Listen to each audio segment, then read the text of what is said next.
Privilege and a pleasure to be here. Thank you so much for giving me a wonderful opportunity to share a message to you today.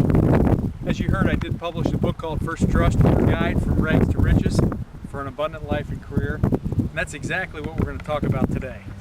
I've got some great stories for you because I want you to have an abundant life and an abundant career.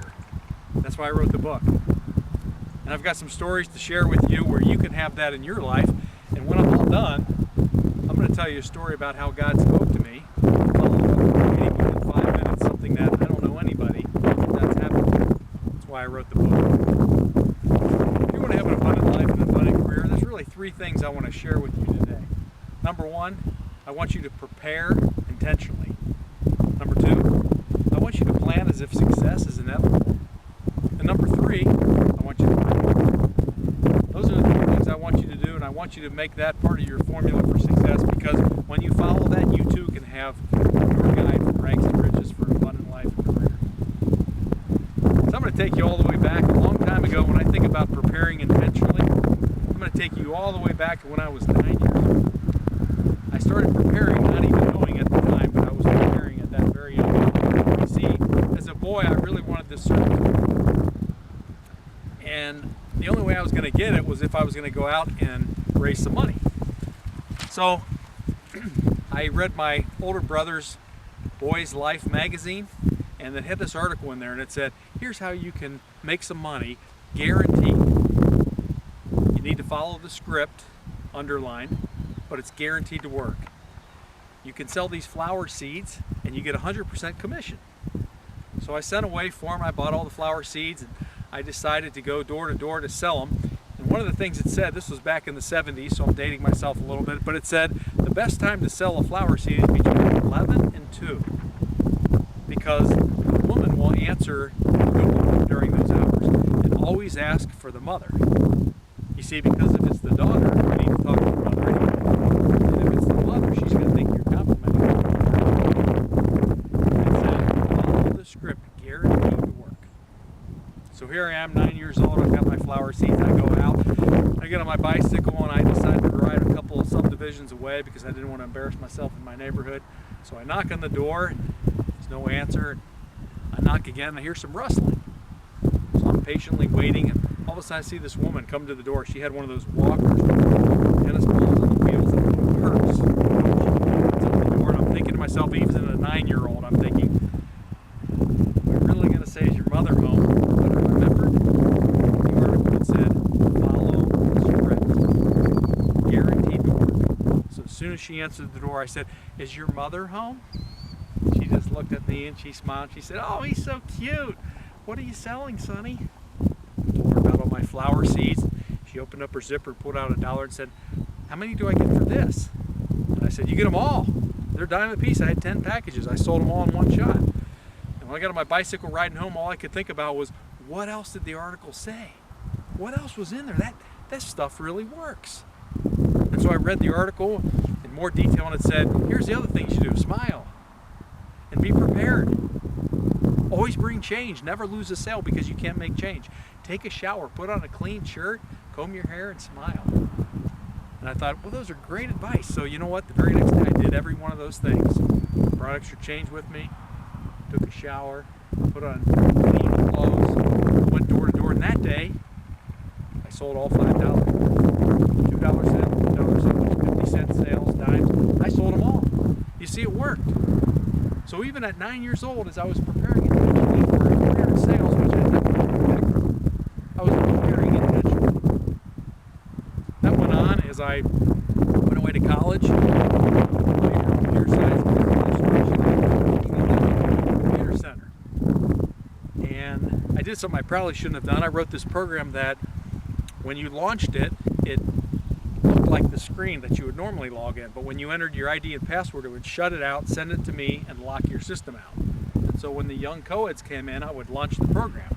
Sure enough, they'd log in, they'd get logged out, they'd come running over to me. There's way to get a name. And I'd say, what'd you do? I logged out of your system. I already knew their name, I already knew what their password was, and I helped them get set up. Well, a few months before I graduated, Dr. Reno, who was our PhD in computer science from Harvard, probably the smartest person I ever met. He called me into his office, and no one gets called into Dr. Reno's office. So he called me in. It was a few months before I graduated. I thought, all I could think of was, somebody must have told about that program I wrote. He called me in and he said, "You're going to graduate in a couple of months, aren't you, Dan?" And I nervously said, "Yes, sir." And he said, "Well, there's something I want you to do in life. I want you to remember this. You see, I want you to bite off more than you can chew." And I just looked at him as a nervous 22-year-old and said, "Why?"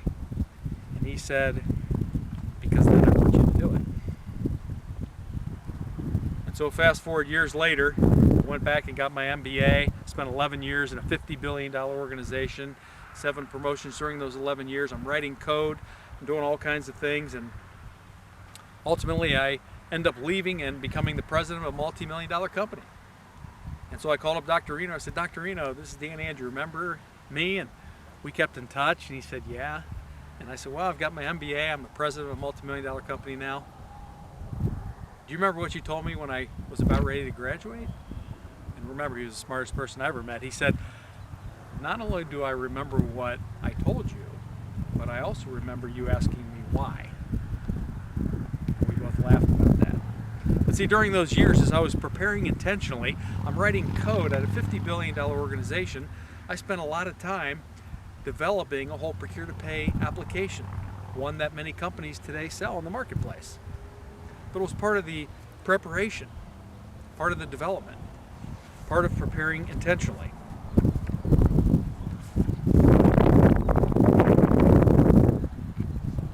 And so when I was working in this $50 billion organization, I learned a valuable lesson, one that I use a lot in business. Chapter 2 in my book called Relationship Beats Process Every Time. I say all the time, I say it all the time because it's true. Relationship does beat process every time. And part of your intentional training is to develop a relationship. On this one project, and I wrote out all the code and I got everything done as I could figure out. I used to bring the flowcharts home and lay them all on the floor. All the modules would work except for one. I'd make a change and it would work here. Or I'd fix this one and it would work there. This one module I couldn't get working. So finally I called the corporate controller of the manufacturing plant. This was a manufacturing project. And I told him about my problem, and he said, "Hey, I'll be in your office on Friday. I'm coming to the corporate office. I'll see you Friday." So he comes to my office. This guy drove a convertible white Corvette, sunglasses, cool guy. Everybody liked him. He came in my office. We started talking about his Corvette, cruising around. And eventually we got to my problem at hand. I explained it to him, and he goes, "Oh, I see your problem. Yeah, when you make that change here, it affects that. Here's what you do. Put what you have in production, Dan. It works perfect." I said, "What do you mean?" He goes, "At the end of the quarter, I'll do a journal entry and I'll make sure everything's perfect." I said, "Yeah, but at the end of the quarter, that's the most stressful time, and you're busy." He goes, "No problem. I'll take care of it." And sure enough, you know what? Every quarter, he made a journal entry and he took care of the program that I couldn't fix. You see, it was because relationship beats process every time. I think we spent more time talking about his convertible Corvette than we did the problem. Another example, and this is probably the first time I ever used the saying, relationship beats process every time, was when I was managing a project at this $50 billion organization. I was responsible for buying a particular software application. It was accounts receivable, actually.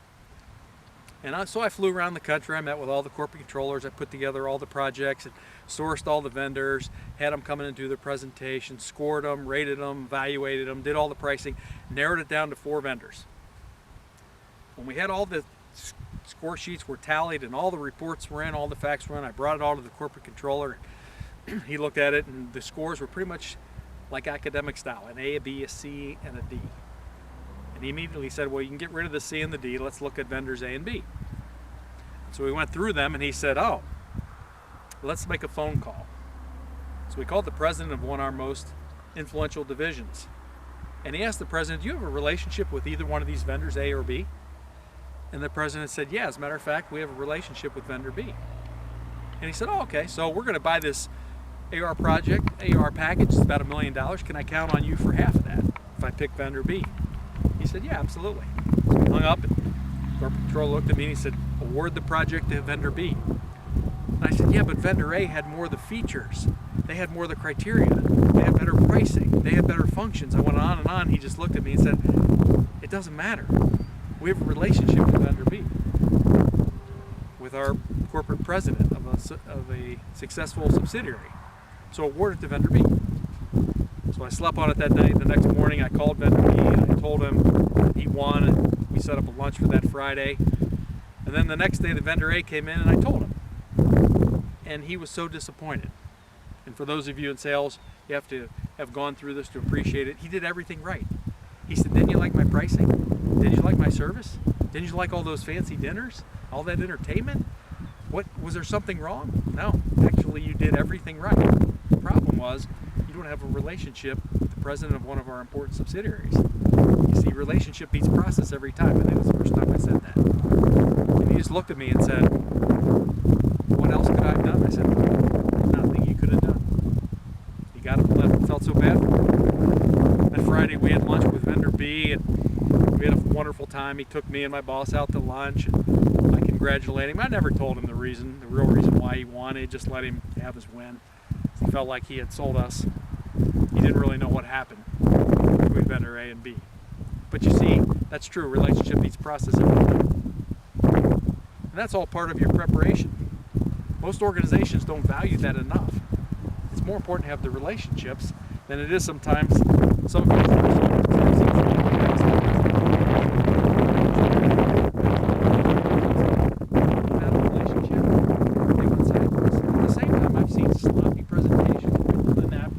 half-baked, but because the people wanted to form a relationship, which beats the process every time, we were able to sell the account. The second thing I want you to know as you think about your guide from rags to riches for an abundant life and career is that I want you to plan as if success is inevitable. Now, when things are going great, everything's positive, and you're on top of the world, that's easy to plan that way, right? Oh yeah, success is inevitable. I'm talking about the times when it's not so great, when it's difficult, when it doesn't look like there's a way out, when you don't know the answer, and you don't know how to handle it. Those are the times I'm talking about where you need to plan as if success is inevitable. Let me give you some examples. I've lived through that a few times. So here I am, president of a multi-million-dollar company. Turns out after a short amount of time I realized that the company is in financial trouble. As a matter of fact, we have millions of dollars in debt, and we're losing $250,000 every month. I almost failed to mention that when I took this position. So here I am running this company. I get introduced to this wonderful group that they call Workout Group. You see, if you owe millions of dollars to the bank and it doesn't look like you can pay it in business, the professional collection company is called a Workout Group, and they will work you over until they get the money. So every Monday at 9 o'clock, I would meet alone with the Workout Group. And we would have to go through a process and a plan of how we're going to pay them back. They would say, how are we going to get our money back? And every week I'd have to take them through a plan and say, well, here's the deals we're going to sell, and here's what it's going to mean. And I did that for a while. Then one day I realized this is silly. This isn't going to work. This is going to take way too long. This is going to take months. They want their money now. So I said, we need to find an asset in this company now that we need to sell, pay off the debt, and get rid of this Workout Group. And sure enough, we were providing services to customers where we were charging them list price, but only paying 25% of the retail price. We had a 75% discount because we were selling to a variety of customers. Turns out the VP of sales of that company we were working with was a friend of mine from my previous career. We used to play golf all the time. One time we were in Arizona, I remember we played all day. It was so much fun. When we finished the foursome, he said, you want to just keep playing? In fact, let's just play all day. And we literally played all day until it was dark. I had a relationship with him. So I called him up and I said, hey, how would you like to increase your sales by 75% next month? He said, how am I going to do that? I said, you see what we're going to do? Is I'm going to sell your services again at list price, and I'm going to pay you list price. He goes, why would you do that? I said, for money.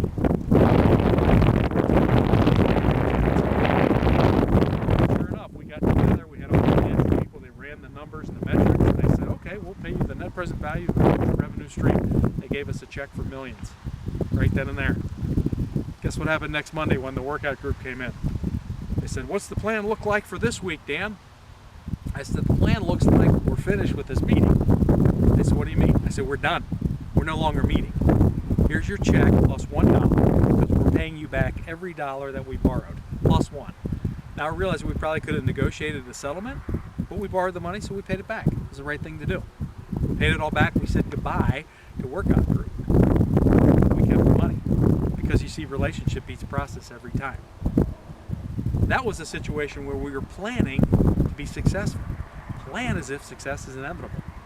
That was a difficult thing to do every Monday morning, thinking that the doors were going to be shut for the business. But we planned that success is inevitable. Let me give you another example.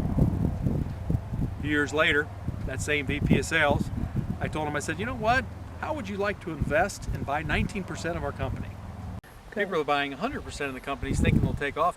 Why don't you leverage your bets and buy 5 companies 20%? 20% of 5 different companies. Leverage your bets a little bit. He said, okay, I'll think about it. Sure enough, he never called me back. He wasn't interested. I said I was selling that for $5.5 million, 19.5% of the company. Well, I'll never forget this day. Here's a day where you plan as if success is inevitable. It was March 30th. I get a phone call. VP of sales calls me and says, hey Dan, are you still willing to sell 19.5% of the company for $5.5 million? And I said, yes. And he goes, good, because I'm going to wire you $6.5 million today. So I said to this executive what I said to my 9-year-old when she said, hey, I just want to let you know we're bringing home a goat today. I said, is that right? She goes, oh yeah, I just want to let you know we're bringing home a goat because I figured the goat can cut the grass, can eat the grass in the backyard so you don't have to cut it. And the money you spend on gas, you can save. And the time you spend cutting the grass, you can play golf. So I just want to let you know we're bringing home a goat. Here's Mom. I said, hold on a second. And I said to her what I said to this executive. My response was, which end of this conversation is a joke? And he said, no, Dan, this is no joke. You see, I'm going to wire you $6.5 million today, March 30th, because we close our books tomorrow on March 31st, and I have to have $1 million in sales because I'm not going to make my numbers. So you're going to wire me $1 million back on the 31st and buy $1 million worth of software, whether you use it, care it, need it, or I don't care what you do with it, but I have to make my numbers. And so we did. So on that day, we got $6.5 million. On March 31st, I wired $1 million back, bought $1 million worth of software that I didn't care, want, need, or use. He made his numbers. We got $5.5 million. We were planning as if success is inevitable. One day, within a 24-hour period, now we have plenty of money to grow the business. And we did. And we started spending the money and building out the data center and hiring people and giving people raises and all kinds of things. Well, you know, what would a business story be when it's all rosy, right? Well, got to have some issues, so here's one. I get a phone call. About a year later, this business attorney calls me and goes, you need to come down to our corporate office. You see, you're standing in the way of this acquisition. So I made arrangements. I went down there the next day. I said, what's the problem? They said, you see, we own 19.5% of your company and you're providing inter-lattice communication services to a non-baby bell. That's a violation of the 1934 Telco Act. I said, what do you want me to do about it? And they said, well, you have to get rid of all those customers you sold. Cancel all those contracts. I said, I'm not doing that. For all you non-sales people, it's very difficult to sell a customer. The last thing you want to do is give up all that hard work. Sometimes when people think, oh, just get rid of the customer, people outside of sales have no idea how hard it is to sell some accounts. So you can't just give them up. I said, no, I'm not doing that. And he said, well, then you need to buy the shares back. And I said, I don't want to do that either. I want you to have them. I said, why don't you just lobby to get the 1934 Telco Act changed? That's a dumb law anyway. This time he was getting a little bit more furious with me, and he said, you're going to have to get these, you're going to have to do something. You're standing in the way of this acquisition. I said, well, if I'm not going to get rid of my customers, and I'm not going to buy back the shares, and you're not going to get rid of change the 1934 Telco Act, what are we going to do? And he said, well, you're going to have to buy back the shares for something. I said, you know what? I got a business to run. I got to leave. I'll see you later. So I got up, packed my stuff, started walking to the door. I'm thinking, I wonder how far I'm going to get before he calls me. I got right to the door, and he goes, hang on a minute, Dan, come on back. We'll work something out. I said, well, I guess I could buy the shares back, but I think I have, I don't know, I think I had like $400 on me at the time. I'll give you $400. And he's like, wow, we can't do that. It was millions. I said, yeah, but we spent it all. What do you mean? I go, well, we spent it all. You should see our data center. You should see our building. You should see the parking lot, all the raises, the computers. We don't have any money. So We ended up buying the shares back for pennies on a dollar. So here we are now, fast forward 1 year later. We have 100% back of the company, and we got to keep the $5.5 million. It was like a gift. It was like the money was given and then forgiven, all within a year. You see, we are planning as if success is inevitable. You have to do that even in the hard times. Let me give you an example of how planning for success in the hard times, you still have to behave that way. Here's a difficult one. As president of the company, I inherited all the problems. I remember one time I went into Matt Clark's office and I said, Matt, you got a beautiful office. I love your furniture, the windows, all the trappings, beautiful. And he said, oh, would you like it? See, because if you inherit it, you get all the problems that go with it.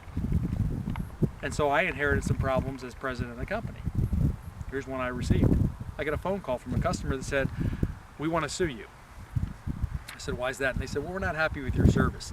It was actually software that was delivered in a software model long before the whole shared services model.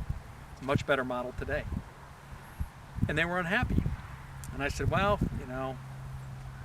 we talked through it, but we couldn't really reach an agreement. I said, you know what, actually, I'll just give you your money back. If you're that unhappy, I'm just going to return your money. And they said, well, think about it. This was on a Tuesday. On Friday, the executive called me back and he goes, we met with the team, we thought about it, we've decided to litigate. I said, well, you're probably going to waste a lot of time and money because our contract says that we're limited to the amount that you spent. He goes, nah, we're going to sue you. So sure enough, we got sued. So I had to fly out to the West Coast, Oregon, hired a West Coast attorney out there, and we had dinner the night before, and he said, Mr. Andrew, you're not going to like this. You see, they're suing you for about 5 times what they spent. So it'd be like if you bought a product in the store, and you bought a camera and you didn't like it, you want to return it for $100.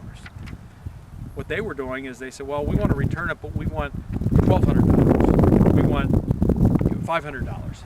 They wanted 5 times more than what they paid just for the return. And so the next morning we met, and I'm using fictitious names here, but we sat in the conference room with the Honorable Judge Taser. And you see, the Honorable Judge Taser was about 6'6", silver hair, retired Supreme Court Justice. He was the arbitrator that day. He said, let me explain how this is going to work. We're going to meet together, and then you're going to meet in one conference room, and you're going to go to the other conference room. We're going to go back and forth all day long until we reach an agreement. So this went on all day long. Finally, at 2 o'clock, we were back down to the settlement price of the cost of the software. And they said, what do you think? I said, I think we've done nothing. We've actually got nowhere. And so I said, what does the judge like? He's a retired Supreme Court Justice. He could be doing anything. What is he doing with this? And they said, he loves creative business solutions to problems. I said, oh, I got one. Let's do this. We'll call it the Morgan Service Center. And we'll put their name on our processing, and I'll share 25% of all the profits to them. They'll make way more money than if they tried to sue us. And they said, let's get the judge and tell him the story. So I told him the story. The judge goes, that's a great idea. Let's get everybody together. We got everybody together, and I gave the presentation. Do you have any idea what it's like to present to people that hate you? I mean, they didn't dislike me. They hated me. They had their legs crossed, their arms crossed. They're throwing darts at me. They didn't want to hear anything I had to say. And I'm like, it's going to be a great model. We're going to create the Morgan Service Center, and we're going to give you 25% of the revenue. And the judge is in there going, yeah, you'll make more money off this than the lawsuit. Well, we finally had to go to our separate corners, and about a half an hour later, the judge came back. He was actually very disappointed. He looked sad. He looked at me and he said, they're not interested. And I said, look, I've done everything today. All I can tell you is I just want to give them their money back. Can we just do that? He said, all right, let me see what I can do. About a half an hour later, they came back and he goes, all right, they agreed. Just return them what they paid. Almost. I said, well, can I do that over 12 months? He said, this is a $50,000 settlement. You're asking for payment terms on $50,000? I said, yeah, we don't have any money. I'd like to just pay him $4,000 a month for the next 12 months. He goes, well, how are you going to build that Morgan Service Center? He looks at me. And I said, oh, that's easy. You see, it's like a stadium. It's already built. We just don't have any customers. And he started laughing. He looked at me and he started laughing. And he goes, about a year ago, Dan, I was running an auction. And this man stood up and he raised his hand and he bid $1,000 for this painting. When it came time to collect, he couldn't pay. So we took him to court. We sued him. We got our money in the court costs. 1 year later, we had the same stood up when he was bidding this time. He goes, I bid $1,000 plus court costs. And the judge started laughing. He looked at me and he goes, I'll see what I can do. About 15 minutes later, the attorney came in. He had the paperwork. He said, it's $4,000 a month for a year. You better sign it and get out of here. I said, really, did we win? He said, oh yeah, you better get out of here. Here's the part where I was planning for success to be inevitable. You know what I did that day? As soon as we signed the agreement, we flew to Arizona, since we were in Oregon, and we spent the weekend, Saturday and Sunday, at Greyhawk Country Club playing golf. Because even before we went on the trip, we had some friends that we said, let's meet in Arizona that weekend, we're going to celebrate. We planned as if success was inevitable. And you know what we did that weekend? Saturday and Sunday, we played 18 holes of golf, we had dinners, we did that for 2 days, and flew home because we went into it knowing we were going to be successful. Even when things are difficult. Those are the people you want in your foxhole. Things are difficult. It doesn't look like you can win. You want the people who can say, I'm planning as if success is inevitable. That's what you need to do. So number one, you need to prepare intentionally. Number two, you need to plan as if success is inevitable. And number three, you need to pray. You see, there's a divine order in this universe. And there's a power that's available to you if you call on it. And that's really my last story. You see, the title of my book is First Trust, Your Guide from Rags to Riches for an Abundant Life and Career. And I'm going to tell you a story where God spoke to me. You see, I was running a company and we had 3 very different directions that we could go. And they were very impacting on the employees and myself. I didn't really know the others too much. So one day, I decided to go play golf. Got on the 4th hole, #1 handicap hole, hardest hole in the course, and I put my second shot a couple inches from the cup for a possible birdie. That never happens. I never par the hole. It's the hardest hole in the course. I never par. That day, I tapped it in for a birdie.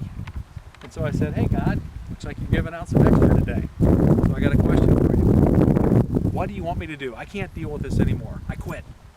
I give up. I'm at the bottom. I'm done. I'm finished. What the heck do you want me to do?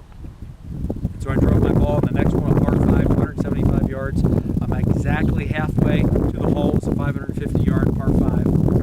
GPS at 275. I knew I was exactly halfway. And right then and there, Creator and Sustainer in the universe talked to me. He said, first, trust. And I said, what? He said, the first thing I want you to do is trust. And I was like a disrespectful child. I'm like, that's it?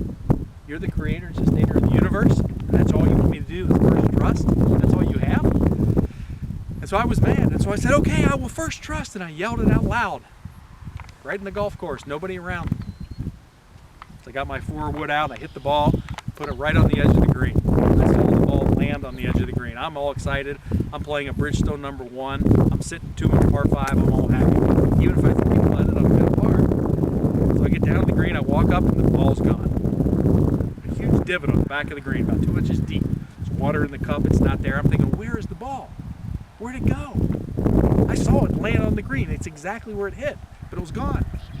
I'm looking all over. Finally, I walk over the edge of the green. There below the tree, I see a Bridgestone #1. Get this. I was playing a Bridgestone #1. Right below was a Bridgestone #1. I went back and got my lob wedge, chipped it up on the green. It wasn't a very good chip. I missed the putt, but then I tapped it in for par. And when I pulled the ball out of the cup, I did something I might not normally do. I wiped it all off because it was wet. And I looked at it and I said, wait a minute, this isn't my ball. You see, I was playing a Bridgestone #1, and this is a Bridgestone #1. But this ball is different. This ball has a logo on it. And the logo says, First Trust. And I just stood there looking at it saying, really? I got it the first time, and God said, no, you didn't. I said, you're right. I was more worried about my possible eagle putt. But the golf ball said First Trust, and so from that moment on, I said, okay, that's what I'm going to do. I'm going to first trust. And things, you know what? Things got so much easier. Things just fell into place. It became very natural. We ended up selling the company. We had 5 different offers lined up, all offers in writing. Millions of dollars sitting there. We narrowed it down to 2 vendors.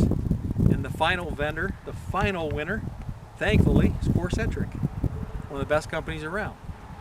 And so it worked out that CoreCentric acquired our company, and so many things happened that were ideal, being part of a wonderful culture and a company like CoreCentric. So I decided to first trust that day, and everything fell into place. So that's my recommendation to you. Finally, as I get ready to close, I want to recommend this to you. I want you to, number one, prepare intentionally. Think about what you're doing, prepare exactly for what you're pursuing. Number two, I want you to plan as if success is inevitable, even when things don't look like they will be. You need to plan for success. And finally, I want you to pray and tap into that divine power in the universe. You see, that way you can have an abundant life, an abundant career.